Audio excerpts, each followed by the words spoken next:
안녕하세요. 마을공화국 TV 시대전환 알갱이를 찾다 사회자 양홍관입니다. 오늘은 시대전환 알갱이를 찾다가 벌써 6회 진행하고 있습니다.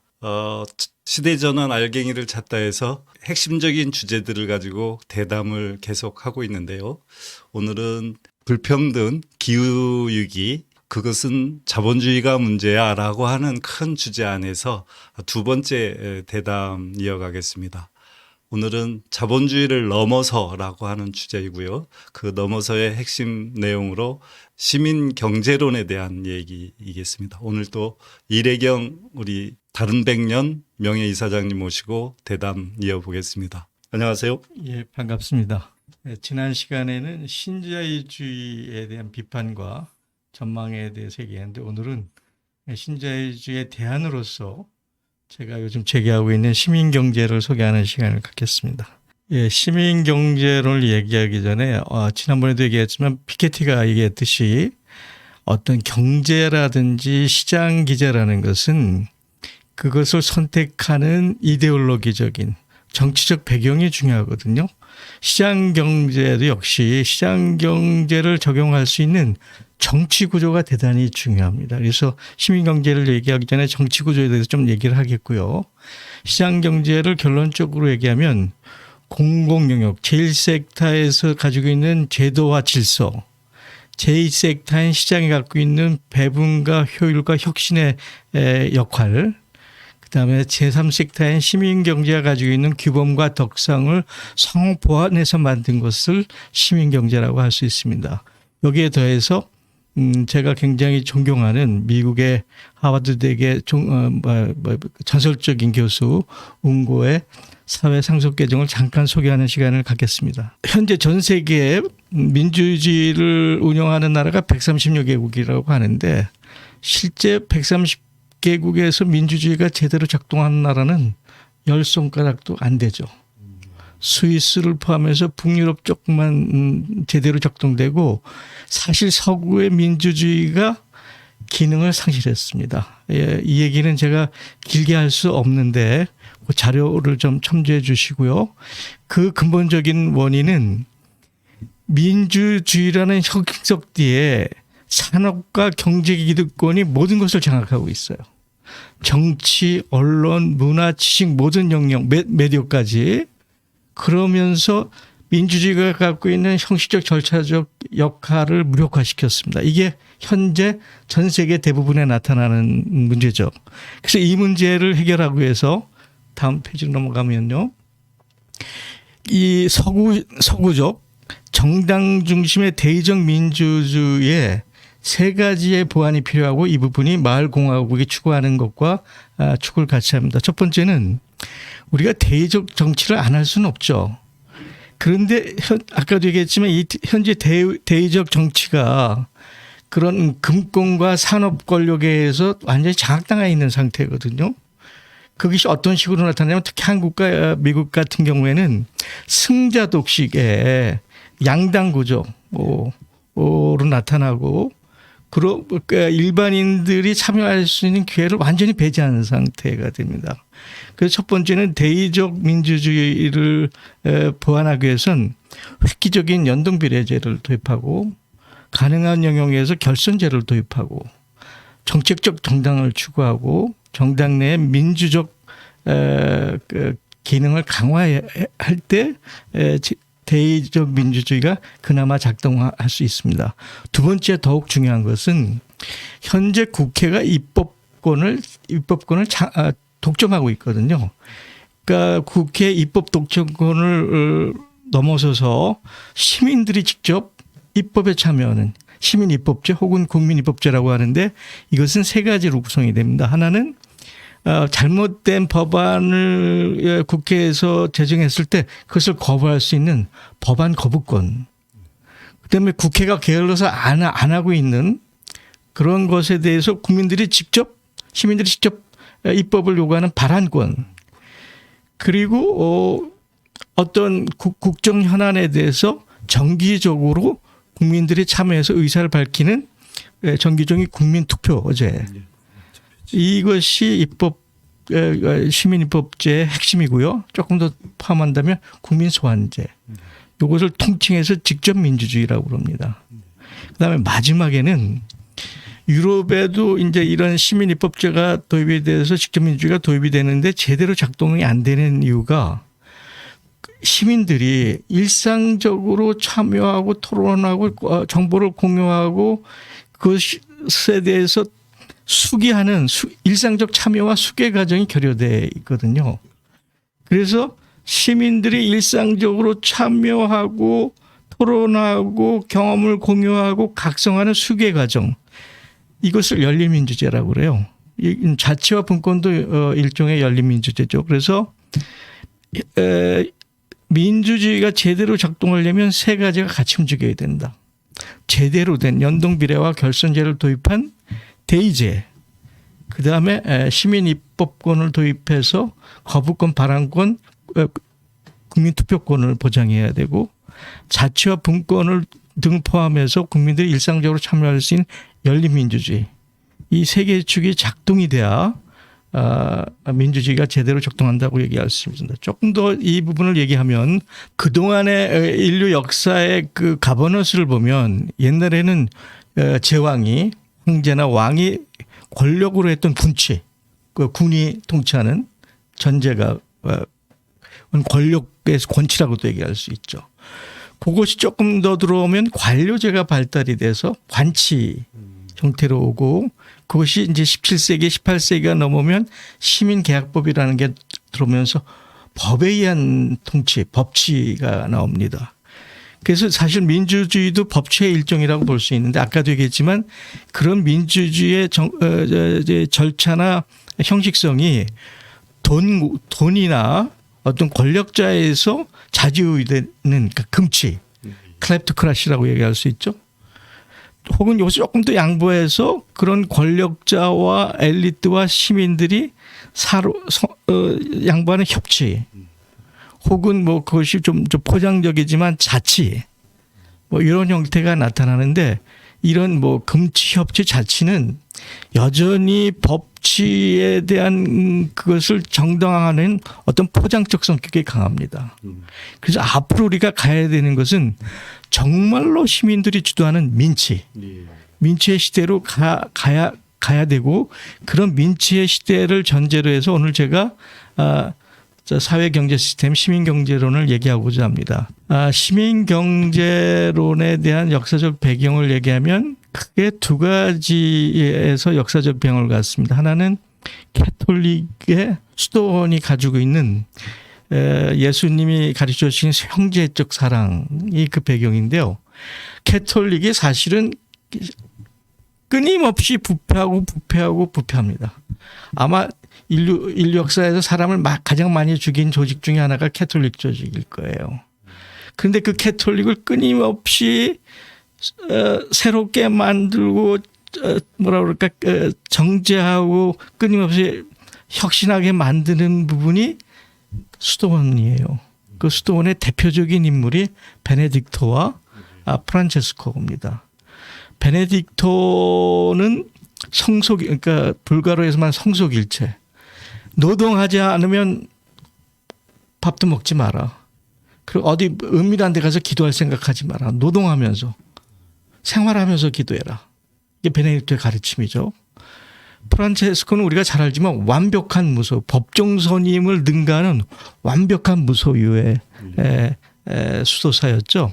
그럼 모든 생명과 대화를 해서 요즘 얘기하는 생태, 환경의 어떤 그 이슈를 그때부터 가지고 있었습니다. 이 베네딕토나 프란체스코가 보여준 캐톨릭 수도원의 그 전승이 한 축을 이루고 있고요.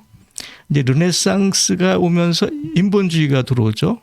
그래서 인권과 공동체를 재발견하고 공화적 시민정치, 시민적 덕성에 대한 것이 부활하기 시작합니다. 이 두 축이 시민경제론을 만드는데, 그 아주 독특한 한 예가 몬테디 피에타라는 말이 있어요.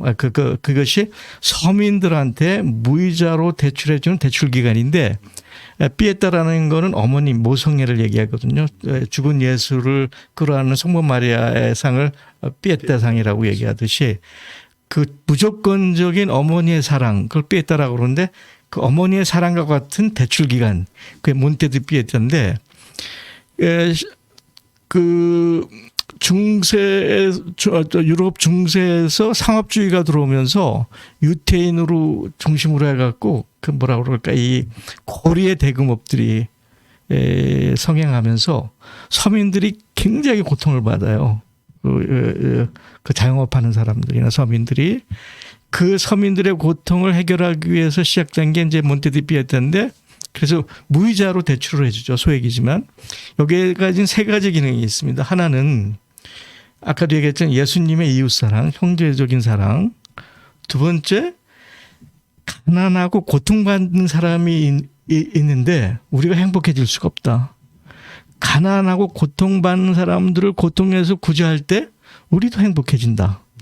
라는 게 있고 우리 모두가 함께해야 참다운 공동체, 공공선을 만들어낼 수 있다 하는 이 세 가지 정신이 몬테디 피에타의 축입니다. 그것이 1860년에 나폴리 대학의 제노베시라는 교수가 이러한 정신을 가지고 처음으로 대학에서 시민경제론을 강의를 했는데 이것은 지난번 소개 아담 스미스의 국부론이 나오기 10년 전에 이미 시민경제론이 나왔죠. 사실 시민경제론이 시장경제론보다 훨씬 일찍 나온 거죠. 그런데 이것이 2000년 이후에 이탈리아에서 다시 재해석하는 운동이 벌어집니다. 그 대표적인 인물이 볼로냐 대학의 자미니 교수와 캐톨릭 룸사 대학의 브루노 교수가 공저한 에코노미아 시빌리에라는 책인데 이것이 우리나라에 번역되어 있습니다. 북도듬이라는 책에 21세기 시민경제론인 책이라고 나와 있습니다. 그래서 시민경제론을 요약하면 시민사회에서 형성되는 관계와 상호성의 결합으로서 개인, 단자적인 개인이 아닌 인간, 관계를 갖는 인간의 덕성에 기초해서 시장이 가지고 있는 효율과 혁신 능력, 그다음에 공공이 가지고 있는 규칙, 시민적 덕성 이것들을 서로 상호적으로 매개해서 인간적인 삶에 대해서 내용과 가치를 우선적으로 하는 그런 시스템. 이것을 시민경제라고 얘기할 수 있습니다. 이 시민경제론을 본격적으로 얘기하기 전에 지난 시간에도 얘기했지만 제1섹터, 제2섹터 그리고 제3섹터 얘기를 다시 한번 환기시키고자 합니다. 제1섹터는 국가의 영역, 공공의 영역, 법과 규칙이 적용되고 강제성이 작동되는 영역을 제1섹터라고 얘기하죠. 제2섹터는 말하자면 재화와 서비스를 생산하는 영역, 주로 경제적 영역이고 직업의 영역이고 시장이 작동하는 영역을 제2섹터라고 얘기할 수 있는데 제1섹터와 제2섹터를 뺀 나머지 영역을 우리가 통칭 제3섹터라고 합니다. 이건 우리 삶의 기본적인 기반이고 그것은 상대적이고 관계적이고 상호적이고 규범이 작동되는 것이죠. 삶의 정치, 경제, 문화 모든 것, 기호생활까지 종교, 이념까지 역동적으로 복합적으로 작동하는 공간을 제3섹터라고 얘기할 수 있습니다. 그러면은 왜 사회적 경제가 있는데 구태여 시민경제를 얘기하느냐. 사회적 경제 부분이 우리가 이제 협동조합이 있고 사회적 기업이 있고 마을기업 등등이 있죠. 이 사회적 경제 단위의 특징은 그 단위를 움직인 성과를 그 개인한테 이익을 배분하지 않는다. 모두에게 함께 이익을 공유한다라는 것이 사회적 경제의 일반적 특징인데 다만 사회 그 성과 부분을 개인한테 집중시키지 않고 함께 하는 것이 이제 사회적 경제인데 그 사회적 경제가 움직이는 영역은 기존의 시장 경제 속에서 움직여요. 그러면서 사회적 경제가 갖고 있는 한계가 시장 경제 속에서 조그만 영역에서 제한돼서 성장하지 못합니다. 유럽을 기준으로 하면 그 사회적 경제가 굉장히 활발하다고 하는 스페인이나 이태리나 혹은 뭐 캐나다나 일본이 그 영역이 7%에서 10%까지 성장하고 더 이상 성장하지 않아요. 최근엔 그것이 축소가 됩니다. 한국에서도 뭐 사회적 기업 육성법, 그다음 협동조합법들이 제정이 돼서 했지만 전체적인 영역에서 2, 3%, 고용 효과로는 5% 정도 가다가 확장되지 않고 축소되고 있습니다. 오히려 그 정부에서 보조를 해주지 않으면 거의 7, 80%가 무너지는 상황까지 돼 있어요. 그러니까 이 사회적 경제가 갖고 있는 문제는 시장 경제의 문제점을 보완하고 그 문제를 해결하기 위해서 들어와 있지만 시장 경제를 넘어서지 못하는 자기 한계들을 분명하게 드러내고 있습니다. 근데 이제 시민 경제는 시민 경제 작동이 그 성과를 뭐 사회적 경제처럼 공동 배분하는 것뿐만 아니라 시민 경제를 작동하는 원리가 기존의 시장 경제하고 다른 원리에서 움직이는 거죠. 아까 얘기했듯이 그런 인류애적인 혹은 공화적인 그 인간이 갖고 있는 덕성에 기초하고 있다라는 거죠. 근데 문제는 시민 경제를 실천할 수 있는 실천적 로드맵이 뭐냐.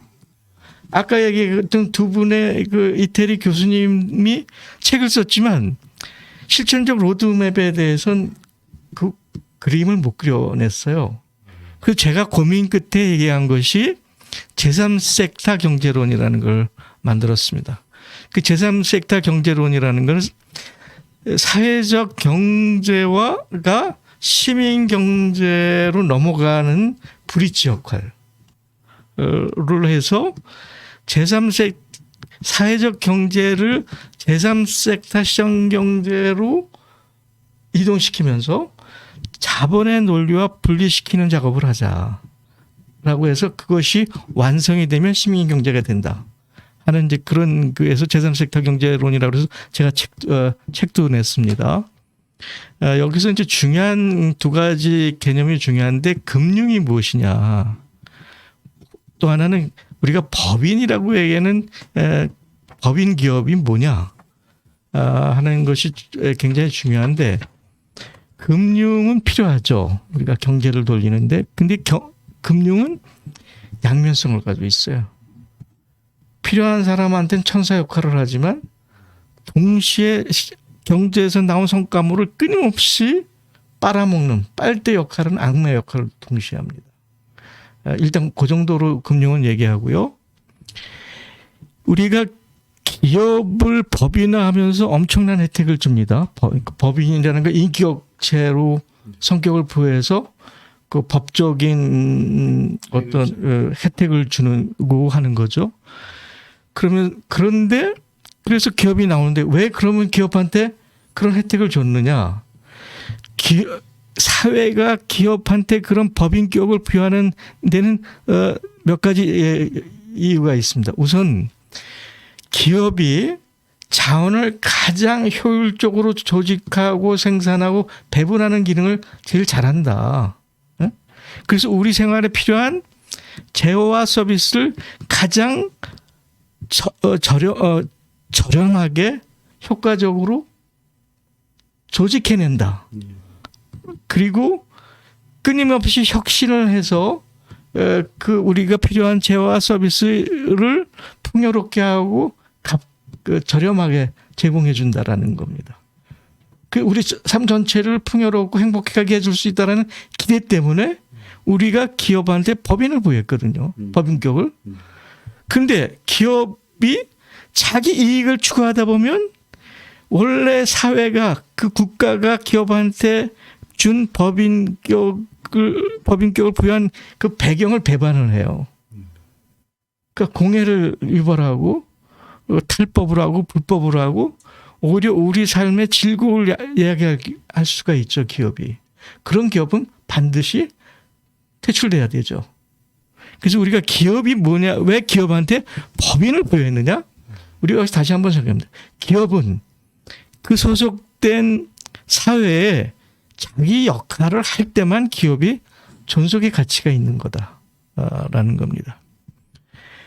그리고 아까도 얘기했지만 이제 그 로베르토 웅고가 사회 상속 개정이라는 얘기를 제기했는데 우리가 지난 시간에 케인지안이든 노르딕의 역동적 복지 국가를 얘기를 했지만 케인지안이든 베버리지든 노르딕 모델이 가지고 있는 약점 중에 하나가 2차적 배분적 저기에 중점을 두지 생산적 물적 기반 생산적 소유 기반에 대해서는 사적 소유 부분을 손을 대질 않아요.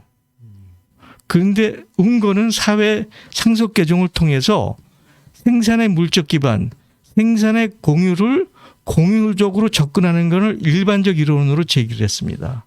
웅고가. 그래서 사회적 상속 개정의 핵심은 그거예요. 어떤 개인이든 법인이든 그것이 상속될 자산이 되면 자연적 자기 생명이 닿으면 그 상속될 자산을 일방적으로 임의적으로 제3자한테 전달하는 것이 아니라 국가, 공공기구에 그것을 귀속시키는 거예요. 그러면 그 공공기관이 그 상속된 자산을 가지고 운영을 하는데 이 웅고는 세 개의 층을 둬서 운영을 해야 된다. 하나는 그거를 전체적으로 종합하는 공공투자기관, 말하자면 국민연기금 같은 기관을 두는 겁니다. 그것을 하나 설정했고 실제 필드, 경제활동을 띄고 있는 실제 활동 행위자들, 에이전트들, 그거는 일반 사적 기업일 수도 있고 협동조합일 수도 있고 마을 기업일 수도 있고 자영업일 수도 있고 있죠. 그 현장 그 행위자와 중간에 아주 프로페셔널한 직업적인 자산 운영 기구를 설정을 해요. 그러면 그 국가나 공공에서 상속된 자산에 대한 운영 원칙, 꼭 이거는 수익성을 내는 건 아닙니다.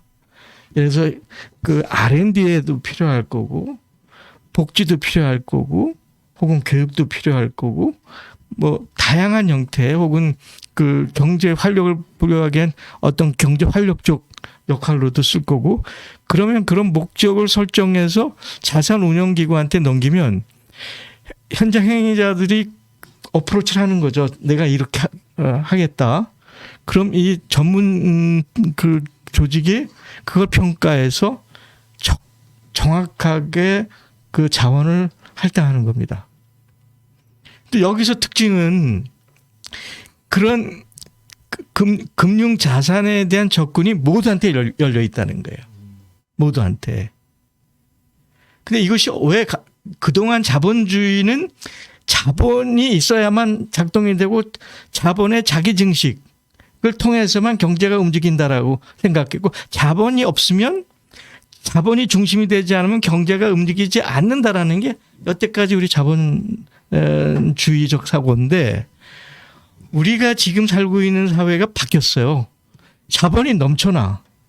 전 세계 수십조 달러가 갈 곳을 몰라가지고 못된 짓을 해요. 이 거대한 자본들이 자기 수익성을 보장하기 위해서 제3세계를 수탈하고 필요하면 전쟁도 일으킵니다. 현대 전쟁을 일으킨 배후에는 항상 거대 자본이 있어요. 그러니까 자본이 자기 수익성을 이뤄내기 위해서 인류에게 어떤 보다 더 많은 것을 생산하고 저기 하는 것이 아니고 이게 약탈적이고 못된 짓을 하는 상황까지 온 거죠.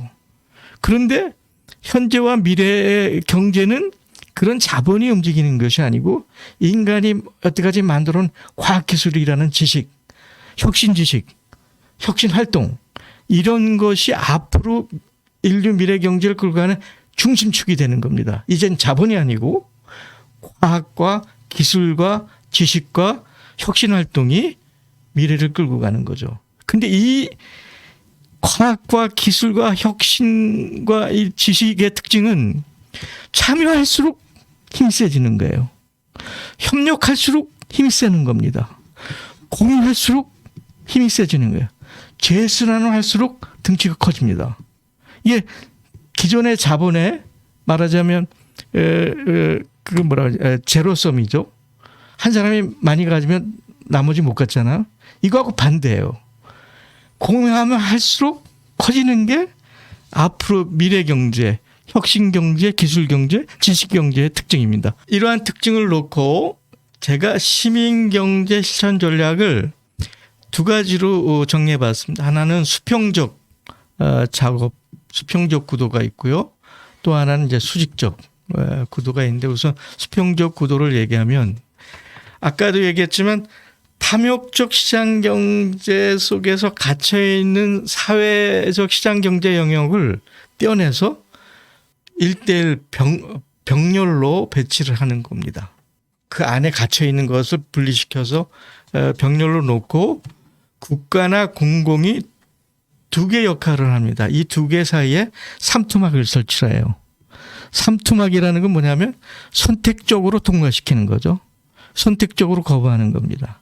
삼투막을 설치하고 그 삼투막 사이 그 두 개 영역, 그러니까 이 시장 기재적 영역과 사회 협동적 영역을 그 특장을 양수 퍼나르는 겁니다. 조금 더 얘기하면 시장적 기제가 작동되는 영역은 굉장히 그 효율성이 높고 그 제어와 서비스가 풍족한데 그것을 조세와 정책을 통해서 국가가 시민 경제 방향으로 선택적으로 이동을 시키는 겁니다. 거꾸로 시민 경제적 영역에서 감동하고 우리가 박수치고 그것이 옳다고 생각하는 규범과 성과와 어떤 철학을 사회를 통해서 시장의 영역으로 이동시키는 거죠. 그 대표적인 게 요즘 얘기하는 ESG라든지 그러니까 Environment, 그다음 Society and Governance라든지 혹은 뭐 기업의 책임 경영이라든지 윤리 강화라든지 이런 것들이 그 얘기입니다. 그래서 그렇게 해서 생기는 그 과정을 제가 제3섹터 경제라고 얘기하는데 이 부분을 적극적으로 인큐베이팅을 하기 위해서는 금융적으로 다양한 소유 방식을 전개해야 돼요.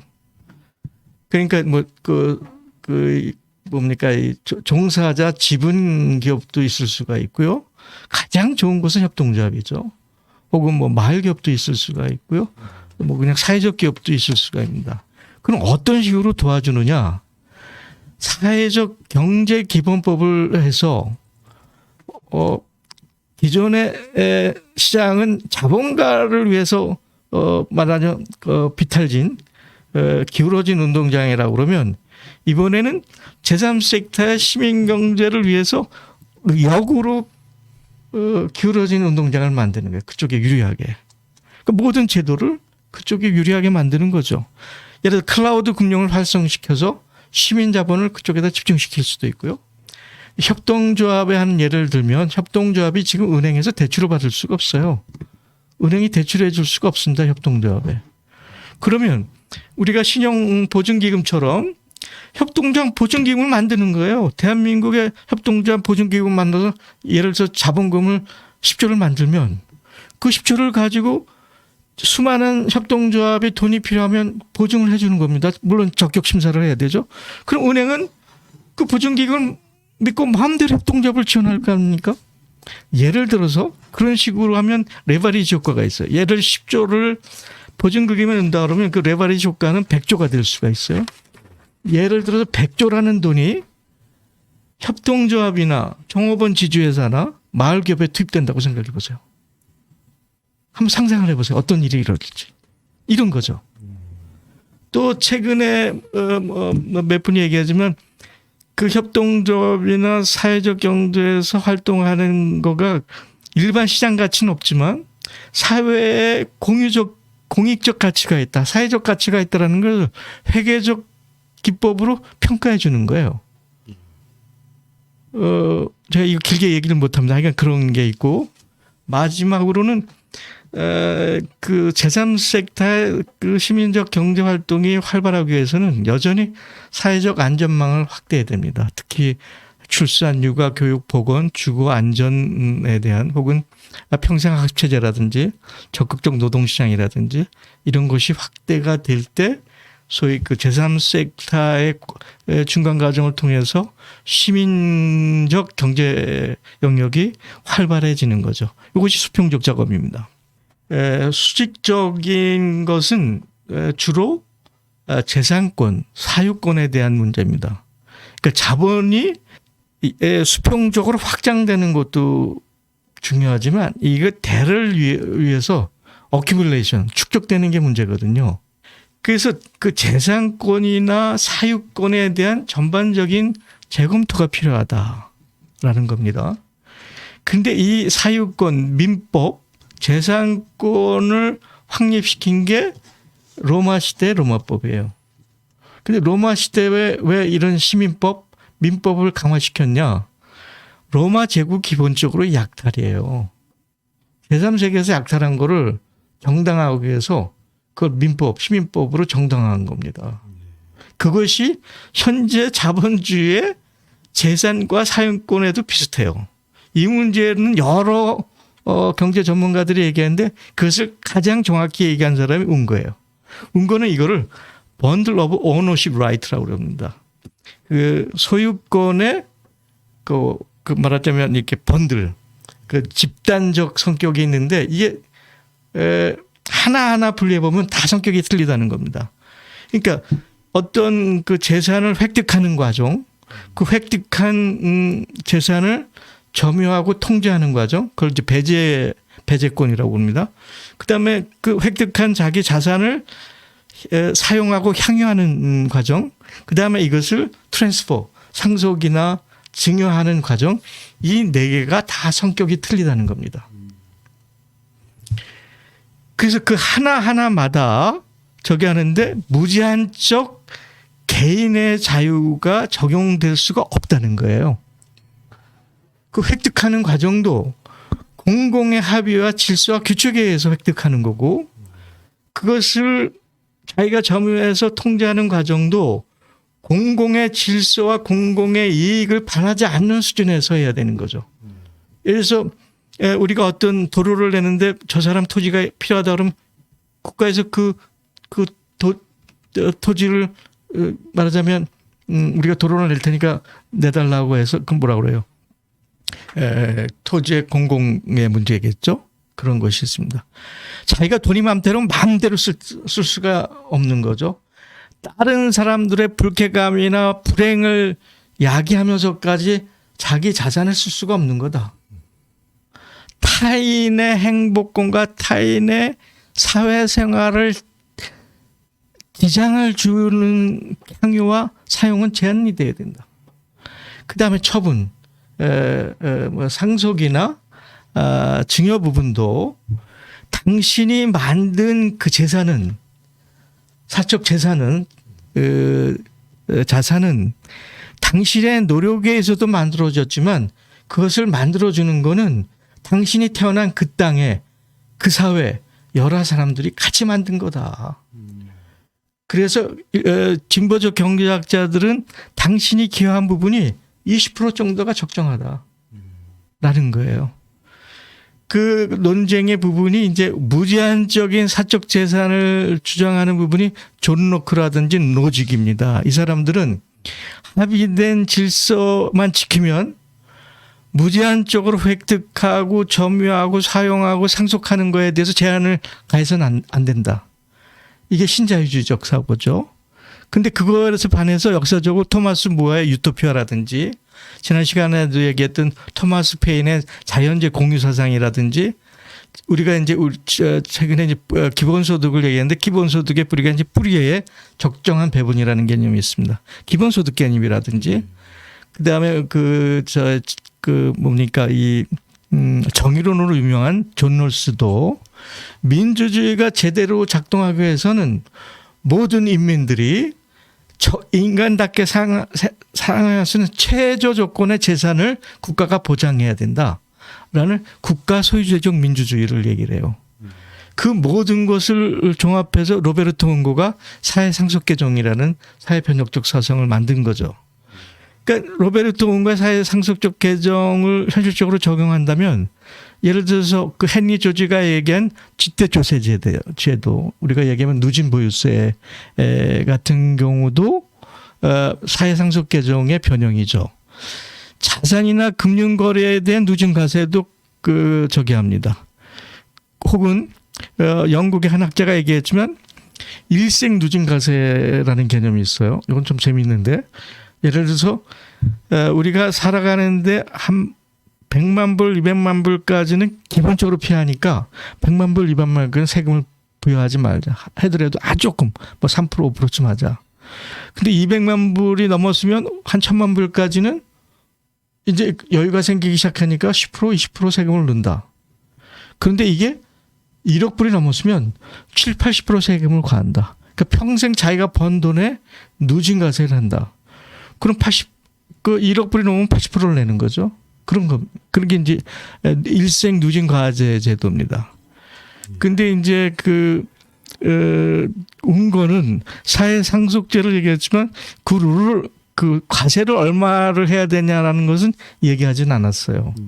근데 많은 경제학자들이 그 사회상속의 상한 세율을 75%에서 80%가 적정하다. 아까도 얘기했지만 자기 기여분을 20%라고 보는 게 진보 경제학자의 일반적 시각이거든요. 그러면 한 개인이 만들어낸 부의 일정 부분이 넘어선 거는 7, 80%가 공공으로 귀속이 되는 거잖아요. 그래서 그 귀속된 거가 아까 얘기한 것처럼 금융의 삼중 구조를 통해서 개인과 법인이 개별적 경제활동에 배분이 되는 겁니다. 그래서 그 성과를 내는 분들한테 더 많은 할당이 가고 성과를 못 내는 부분한테는 할당이 줄어들든가 회수가 되는 거죠. 이 개념을 정리한 최근의 얘기들이 소위 기본자산, 기본소득 이런 얘기죠. 근데 기본자산과 기본소득의 차이는, 기본소득은 일정 기간의 경제 운영의 성과를 배당하는 개념이에요. 그죠? 그 1년이면 1년, 뭐 6개월이면 6개월, 아니 뭐 조금 그러니까 보통 1년으로 얘기하죠. 그래서 주로 이제 매달 일정 금액을 지불하는 걸 이제 기본소득, 혹은 뭐 1년에 한 번씩 지불할 수도 있죠. 이걸 기본소득. 그러니까 성과 부분을 배당하는 개념이 이제 기본소득이고, 기본자산은 아까도 얘기했지만 물적 기반에 대한 소유권을 주는 거예요. 소유권을 주는 겁니다. 근데 기본자산과 기본소득을 넘어서 제가 제안하는 것은 우리가 여태까지 얘기하는 사회안전망적 복지를, 사회안전망적 복지는 국가에서, 공공에서 지정해서 일방적으로 내려오는 겁니다. 위에서 아래로. 근데 앞으로 복지는 개인이 선택해서 옵션으로 구성할 수 있는 선택적 복지권을 구성해 볼 필요가 있다. 이건 제가 제안했는데, 이 얘기는 뭐 넘어가는 거니까 저기 하고요. 제 얘기를 하나의 차트로 보여줬습니다.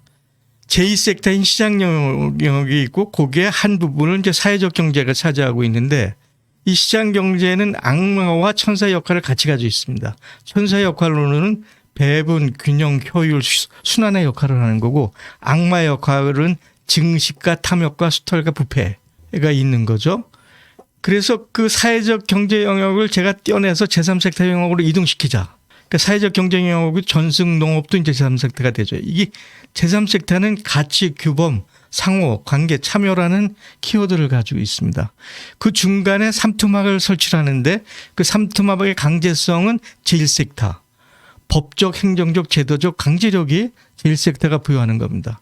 그래서 시장적 영역에서 넘쳐나는 이 재원을 제3섹터로 이동을 하는 거고, 조세와 제도를 통해서 제3섹터에서 나온 덕성과 규범을 시장경제 영역으로 돌리는 거죠. 그래서 시간이 흐르면 자연스럽게 시민경제 영역이 제1섹터, 제2섹터, 제3섹터가 융합이 돼서 규범과 제도, 배분과 효율, 참여와 연대가 함께 어우러지는 시민경제 영역으로 넘어간다. 여기서 핵심 역할은 그 제도 권력이, 시민 권력, 시민 주권적 권력이어야 되고 그 부가 어큐뮬레이션 되지 않은 되지 않고 그 개인한테 상속되는 것이 아니라 사회에 귀속돼야 된다 하는 것이 이제 두 개의 그 키워드로 돼 있습니다. 오늘 얘기는 일단 여기로 마치겠습니다. 예, 고맙습니다. 네, 고맙습니다. 예. 시민경제론 새롭게 네. 제기해 주셨고요. 네, 네.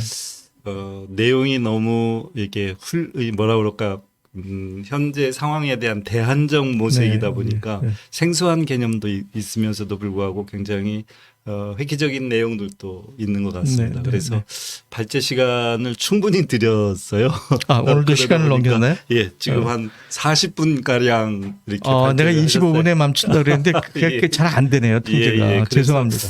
네. 제가 말씀드리려고 하다가 이렇게 좀 충분히 말씀을 해주시고 우리가 세 차례에 걸쳐서 이제 문제는 자본주의야 불평등 문제와 기후 변화에 대한 얘기를 하고자 하면서 1회, 2회의 기초적인 어떤 논의를 위한 또는 대담을 위한 어떤 사전적 지혜라고 할까요? 이렇게 이제 같이 공유하는 시간으로 예, 예, 이렇게 예. 생각해서 네, 네. 진행을 했습니다. 그래서 대담을 진행하기보다는 오늘은 네, 네. 예, 발제 내용으로 오늘 시간을 마무리하고요.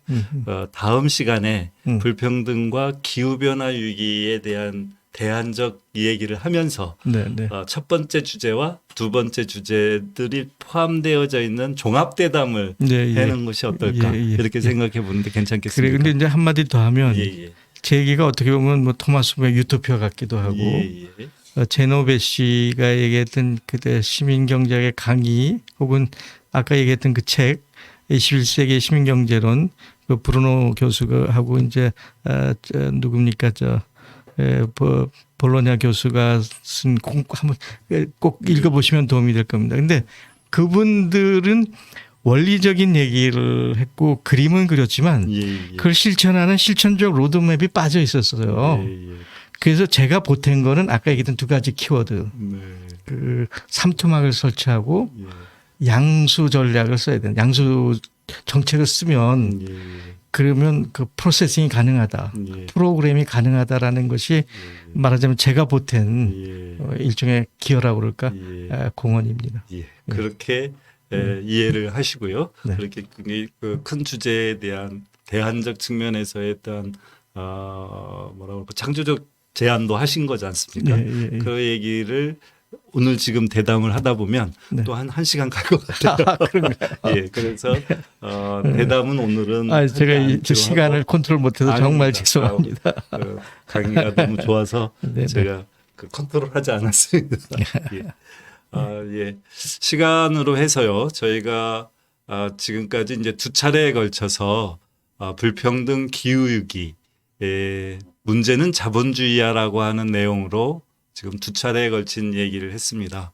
하나는 신자유주의에 대한 얘기를 했었고요. 또 한편에는 이제 그 대안으로 시민 경제론에 대한 얘기를 했고요. 그리고 다음 차례에서는 불평등, 기후 위기를 어떻게 극복할 것인가라고 하는 것을 주제로 하면서 첫 번째, 두 번째, 세 번째 주제를 총괄해서 대담을 하는 것으로 해서 오늘 대담을 마치도록 했으면 좋겠습니다. 예. 오늘도 즐거운 시간이었습니다. 수고하셨습니다. 예. 예.